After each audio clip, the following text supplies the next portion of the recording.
दोस्तों, गए सालों के और आजकल के माहौल में कितना फ़र्क है, इसे किसी शायर ने बहुत ही खूबसूरती से अपने लफ्ज़ों में कैद किया है। जिन्हें शायरी थोड़ी कम समझ आती है, उन्हें बता देते हैं कि इन शेरों में छिपा अर्थ क्या है। पहले शेर में उनका इशारा है आजकल के माचिस जैसे बंद मकानों की ओर, उनमें लगे कूलर्स और एसीज की ओर, जबकि सब ये जानते हैं कि ताज़ी खुली हवा का सेवन शरीर और मन दोनों के लिए अच्छा है। हम लोग कहते हैं गर्मी बढ़ती जा रही है, पर ये नहीं समझते कि गर्मी और क्लाइमेट चेंज कुछ हद तक हमारी इन आदतों की वजह से ही हो रहा है। खैर, अर्ज़ क्या है, पत्थरों के शहर में कच्चे मकान कौन रखता है? पत्थरों के शहर में कच्चे मकान कौन रखता है?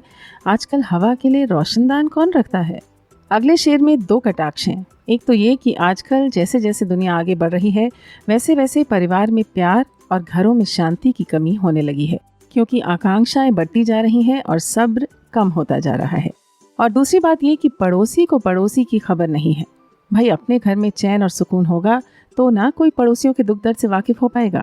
तो उन्होंने अर्ज़ किया है, अपने घर की कलह से फुर्सत मिले तो सुने, आजकल पराई दीवार पर कान कौन रखता है।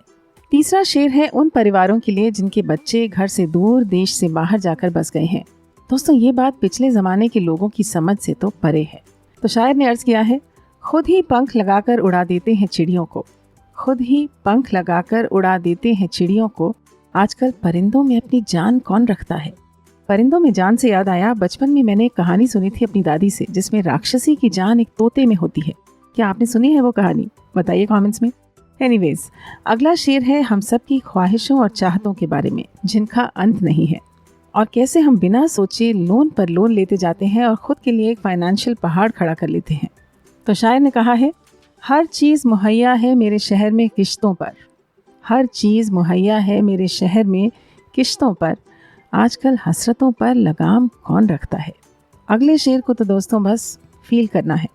बहला कर छोड़ाते हैं वृद्धाश्रम में माँ बाप को, आजकल घर में पुराना सामान कौन रखता है। और आखिरी शेर है दूसरों में गलती ढूंढने के बजाय खुद के भीतर झांकने के बारे में।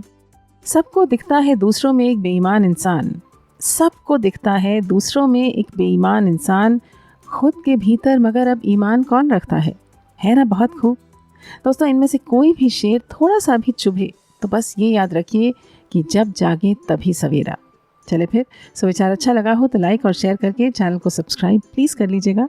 हम आपसे मिलते हैं कल, तब तक स्वस्थ रहें, मस्त रहें, विचार को सुनते रहें and have a great day.